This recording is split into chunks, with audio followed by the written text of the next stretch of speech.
Call me flip-flopper, call me what you want to call me. I don't decide what people call me. I never decided that my mother should call me Julius. If I had a choice, I would have said to her, don't do that. Why do you give me a colonial name? She chose to give me this name. People choose which name they want to give me. I'm a hero to others and I'm a threat to others. So I don't care how the enemy defines me. I know what I really represent. So President Zuma, we said he must not continue to be a president. And as a result, we won that cause. What more do you want from him? Do you want to wish him dead? Or what else do you seek from President Zuma? So it can't be that when you fight with people, you must fight them to the grave, chase them to the sea. It cannot be correct. When we have a political disagreement, and during that political disagreement, it will become heated and a lot of many other things will be said. Does it mean because we have once exchanged such heated exchange between those you disagreed with at that time, when they come to join, you should not agree for them to join the EFF because you once disagreed with them? It cannot be correct. There are no such politics where you are stagnant. You can't move from what you actually disagreed with an opinion. In 10 years, in 15 years, you had a disagreement of opinion with someone. And then for that, you must define the future. It's incorrect. So if President Zuma comes and joins the EFF, he will be more than welcome. I think very soon I'll be going to see him. I must give him a form to join. The same way I'll give to President Mbeki, the same way I'll give to President Mutlanti.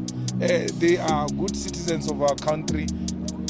And I think President Zuma has paid his dues. I mean, I said yesterday, the highest form of punishment you can give to a sitting president is by making sure they don't end their term of office.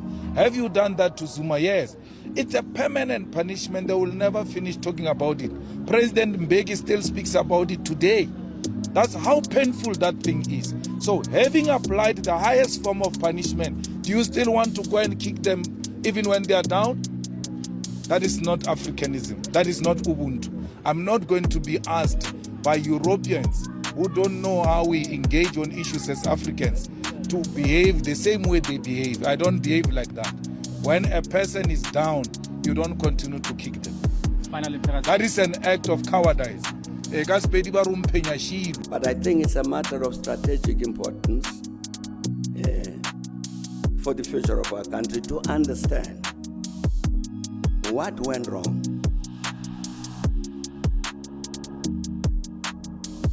I'm saying because there were deliberate processes put in place by some people to make sure that this democratic republic fails.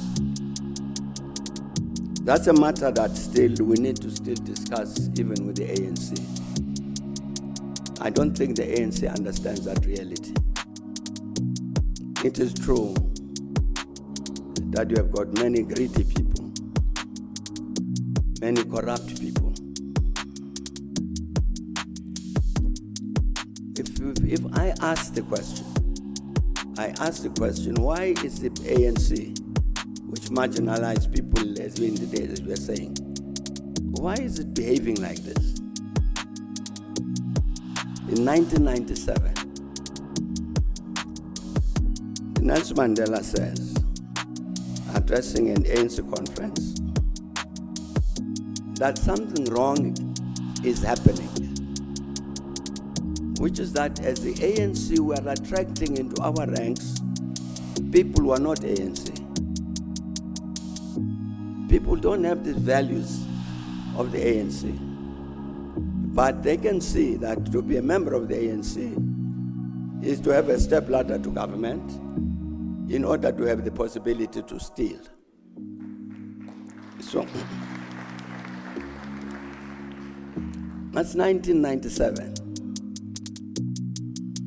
National Conference. That message has been repeated in all of the national conferences since then.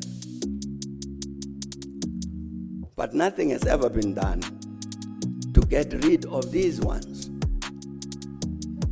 who who entered into the ANC without carrying the value system. We beginning of 2020, we met 350 leaders of the ANC in Durban. We're talking about the ANC. So I make a presentation about the ANC, what the ANC is, what it stands for, and all that. And later, a young fellow stands up and says, President, I do not know this ANC you are talking about, because I joined a faction of the ANC. It's a faction recruited me, identified itself as a faction. That's the ANC I know. The ANC I know is an ANC organized in factions. This one you're talking about, I have never heard of it. This was illustrating a point that the ANC had accumulated within its ranks wrong people. Wearing ANC t-shirts, they know how to toy and to sing and dance and all that, but they are not ANC. So the 2017 conference, national conference of the ANC decided the ANC must renew itself, otherwise it will die. That was in December 2017. Nothing happened in terms of that renewal process, nothing. The last conference in 2022 repeats that message. The ANC must renew itself. Nothing has happened so far. But the ANC must renew itself. I say to the ANC comrades that when you say I must go campaigning next year, to say to people, vote ANC. How am I going to do that? To say vote ANC, when I know very well that the branch of the ANC in this constituency is led by a criminal.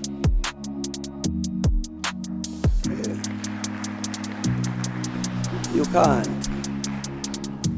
It's not possible to go and say vote ANC for a criminal. The renewal process is important.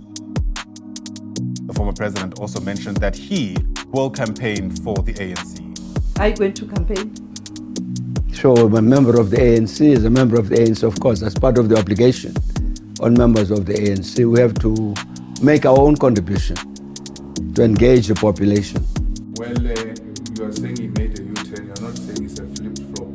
But if it was me who had said that, because I'm not your favorite, you would have called me names. And the good thing, Mbeki said that not so long ago, that he will not campaign for the ANC. And today says he's going to campaign for the ANC. What has changed in policy, in form and content in the ANC? The ANC is in a much more worse situation than when he said he will not campaign for that kind of the ANC. So it was not a principled stand, it was a factional position. The first part of this video, we show you Julius Malema lamenting being labeled a flip-flopper. And here is referring to the former President Thabo Mbeki as a flip-flopper. What's your view? Comment below with your thoughts. Is he correct in referring to the former President Mbeki a flip-flopper?